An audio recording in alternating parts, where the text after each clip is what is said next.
Hello everyone, welcome to SSC academy. This is Rajnish Sharma. आज का discussion हमारा पृथ्वी के आंतरिक संरचना के ऊपर। तो आइए चर्चा करें पृथ्वी के आंतरिक संरचना का।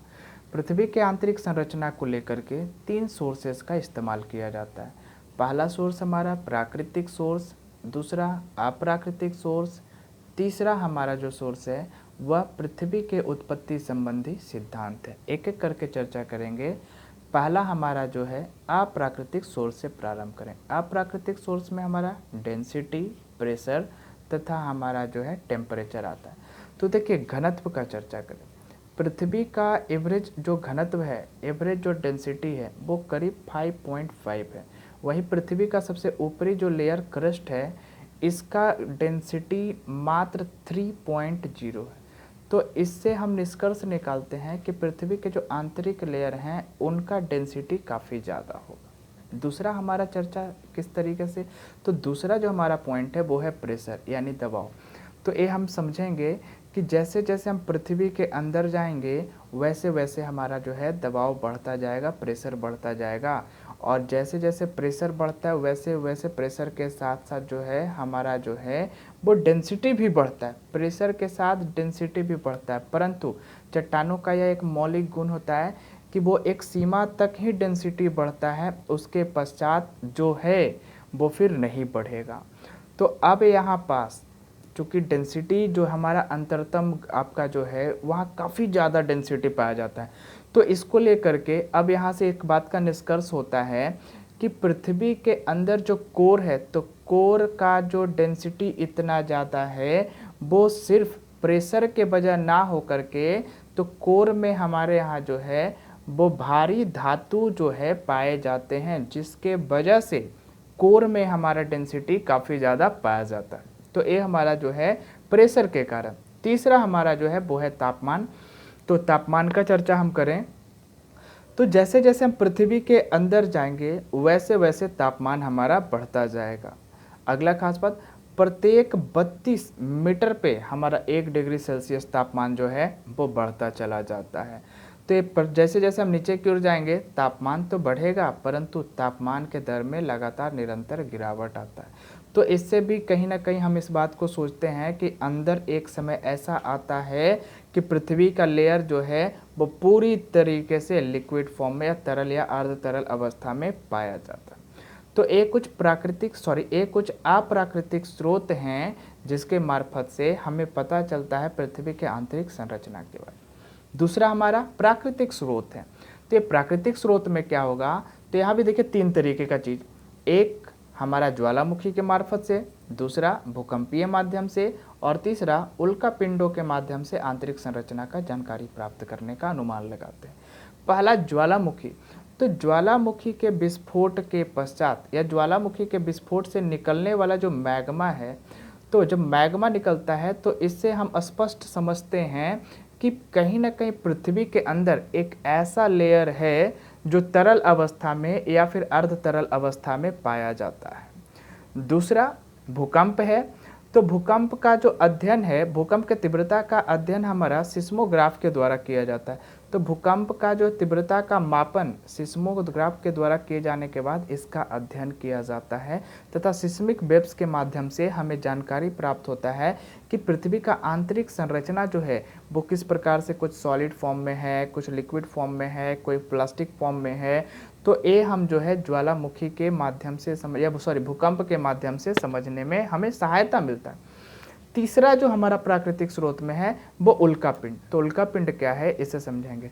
तो उल्का पिंड जो है एक ठोस का संरचना जो कि अंतरिक्ष में स्वतंत्र रूप से तैर रहा है। ठोस संरचना है जो अंतरिक्ष में स्वतंत्र रूप से तैर रहा है।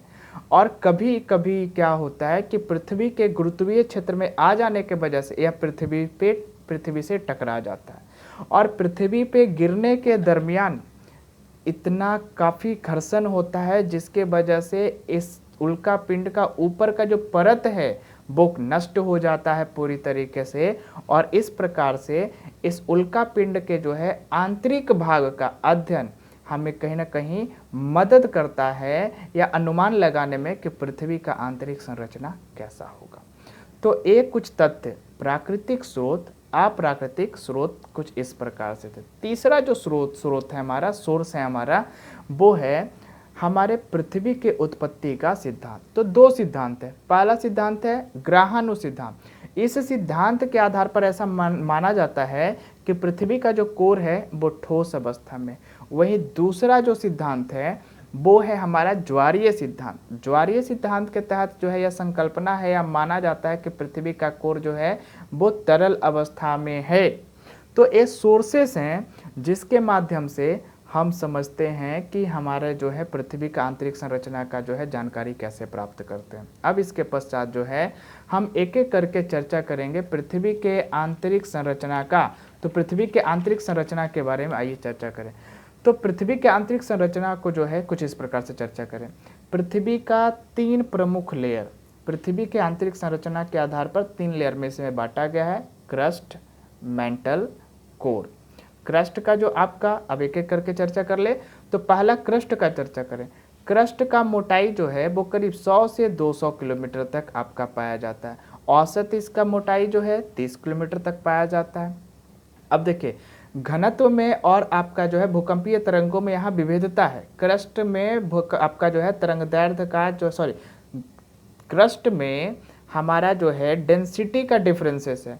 इसके आधार पर क्रस्ट को 2 पार्ट में बांटते हैं, upper crust and lower crust. Same चीज़ भूकंपीय तरंगे भी थोड़ा सा चेंजेज है, जैसे कि क्रस्ट के ऊपरी क्रस्ट यानी अपर क्रस्ट और लोअर क्रस्ट है। तो अपर क्रस्ट में भूकंपीय तरंगे जहां 6.1 किलोमीटर पर सेकंड से काम करता है, वहीं निचले क्रस्ट में 6.9 किलोमीटर पर सेकंड के रूप में कार्य करता है। दूसरा, घनत्व के रूप में भी इसका चेंजेज है।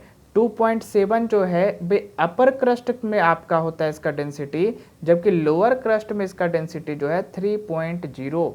तो डेंसिटी में जो डिफरेंसेस है तो इसी को लेकर के यहाँ पास एक डिसकंटिन्यूटी बनता है। अपर क्रस्ट लोअर क्रस्ट के बीच में एक डिसकंटिन्यूटी बनता है जिसे हम कहते हैं कोनार्ड डिसकंटिन्यूटी। ठीक है, अब यहाँ से कुछ खास बातें जानेंगे। तो अब यहाँ से बात क्या है, तो इसमें यानी क्रस्ट में कुछ प्रमुख एलिमेंट प्रमुखता से पाए जाते हैं। वो कौन है? सिलिका और एल्यूमिनियम। इसके वजह से क्रस्ट को सियाल के नाम से भी जाना जाता है। तो this one is sial finish. Now talk about the second one layer. Second one layer हमारा है मेंटल। मेंटल जो है 200 किलोमीटर से 2900 किलोमीटर के तक आपका फैला हुआ है। अब देखिए क्रस्ट और मेंटल के बीच में आपका जो है एक और डिसकंटिन्यूटी पाया जाता है। क्रस्ट का भाग अलग है और मेंटल का भाग अलग।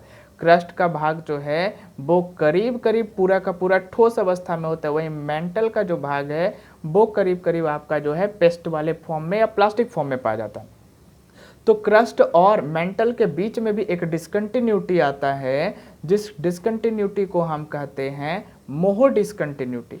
यानी लोअर क्रस्ट और अपर मेंटल के बीच में एक डिसकंटिन्यूटी आएगा, इसे हम कहेंगे मोहो डिसकंटिन्यूटी। और मेंटल का भी 2 भाग, upper mantle lower mental. Upper mantle 200 kilometre से 700 किलोमीटर तक और लोअर मेंटल 700 किलोमीटर से 2900 किलोमीटर के मध्य में फैला हुआ है। अब चर्चा और विशेषता जाने हम लोग मेंटल का। मेंटल का विशेषता ये है कि सबसे पहला बात कि यहाँ अचानक ही जो है भूकंपीय तरंगे का तीव्रता बढ़ जाता है, यानी 8.1 किलोमीटर पर सेकंड के तीव्रता से जो है यहाँ भूकंपीय तरंगे पी तरंगे का हो जाता है। दूसरा खास बात, पृथ्वी का टोटल वॉल्यूम का करीब आपका 83% वॉल्यूम मेंटल का पाया जाता है। दूसरा खास बात और क्या है कि पृथ्वी के टोटल मास का 68% मास जो है वो मेंटल का पाया जाता है, यानी 83% वॉल्यूम जो है वो मेंटल का पाया जाता है और 68% मास यानी द्रव्यमान जो है वो आपका मेंटल का पाया जाता है। और इसके साथ साथ कुछ खास बातें अगर कहें तो इसमें एक खास बात है कि यहाँ कुछ चीज़ों का, कुछ एलिमेंट्स का प्रचुरता पाया जाएगा। तो वो प्रचुरता आपका जो पाया जाएगा सिलिका प्लस मैग्नीशियम। तो इसके वजह से इस लेयर को हम सीमा के नाम से भी जानते हैं। सिलिका प्लस मैग्नीशियम के प्रचुरता होने के वजह से इस लेयर को सीमा लेयर के नाम से भी जानते हैं। और अब यहाँ डिसकंटिन्यूटी का एक बार फिर से चर्चा कर ले। तो क्रस्ट में हम बताए थे अपर क्रस्ट और लोअर क्रस्ट के बीच में कोनार्ड हो जाएगा, लोअर क्रस्ट और अपर मेंटल के बीच में मोहो डिसकंटिन्यूटी हो जाएगा, और अपर मेंटल और लोअर मेंटल के बीच में एक डिसकंटिन्यूटी आएगा, इस डिसकंटिन्यूटी को रैपिडी डिसकंटिन्यूटी के नाम से हम लोग जानते हैं। अब नाउ द नेक्स्ट, मेंटल का एक और खास बात तो ये होगा कि मेंटल जो है वो अभी बता रहे कि प्लास्टिक फॉर्म में यानी पेस्ट फॉर्म में है, और ऊपर का क्रस्ट जो है वो ठोस अवस्था में है। तो ठोस अवस्था जो है आपका वो तैर रहा है मेंटल के ऊपर, तो लिथोस जो क्रस्ट है उसको लिथोस्फीयर कहते हैं, और मेंटल जो है उसको एस्थनोस्फीयर कहते हैं। तो एस्थनोस्फीयर पे लिथोस्फीयर तैर रहा है, क्यों? क्योंकि लिथोस्फीयर का घनत्व कम है, मात्र 3 है, और एस्थनोस्फीयर का घनत्व जो है वो इसके बनस्पत ज़्यादा है। तो चूंकि कम घनत्व है लिथोस्फीयर का, तो इसके वजह से यह एस्थनोस्फीयर पे तैर रहा है। तो यह चर्चा हमारा मेंटल का कंप्लीट हुआ। Now talk about the core. Core का चर्चा हम करते हैं। तो देखिए, कोर का चर्चा जो है वो 2900 किलोमीटर से 6371 के बीच में, 6371 किलोमीटर के मध्य में जो क्षेत्र है, जो मोटाई है, वह आपका कोर का क्षेत्र जो है विस्तृत है। कोर को भी 2 भागों में हम लोग बांटे हैं, अपर कोर एंड लोअर कोर। तो कोर को कुछ इस प्रकार से 2900 किलोमीटर से लेकर के 5150 किलोमीटर तक आपका अपर कोर होगा। इसके बाद 5150 किलोमीटर से लेकर के 6371 किलोमीटर तक जो होगा वो लोअर कोर के रूप में जाना जाएगा। अब देखिए, यहाँ भी डिसकंटिन्यूटी हो जाएगा। तो आपका लोअर मेंटल और अपर कोर, लोअर मेंटल और अपर कोर के बीच में जो आपका एक डिसकंटिन्यू होगा, इसे कहेंगे गुटेनबर्ग-बिसार्ट डिसकंटिन्यूटी। दूसरा डिसकंटिन्यूटी कहाँ मिलेगा? अपर कोर एंड लोअर कोर के बीच में, तो इसे कहेंगे लेहमैन डिसकंटिन्यूटी। अपर कोर लोअर कोर के बीच में एक डिसकंटिन्यूटी होगा, इसको कहेंगे लेहमैन डिसकंटिन्यूटी। और खास बात, पूरे पृथ्वी का जो सबसे बड़ा, सबसे ज़्यादा डेंसिटी है, करीब 13.6, वो कोर का ही है, इनर कोर का ही 13.6 आपका जो है वो डेंसिटी पाया जाता है। तो यहाँ जो इतना बड़े मात्रा में डेंसिटी पाया जाता है वो किसके वजह से? तो यहाँ भारी धातुओं के वजह से पाया जाता है। और कोर में कुछ प्रमुख चीज़ों का काफ़ी प्रचुरता है। वो प्रचुरता किसका है? तो निकेल और फेरम का, यानी लोहा का और निकेल का यहाँ प्रचुर मात्रा में जो है, प्रचुर मात्रा में पाया जाता है, प्रमुखता है। इसके वजह से कोर को हम निफे के नाम से भी जानते हैं।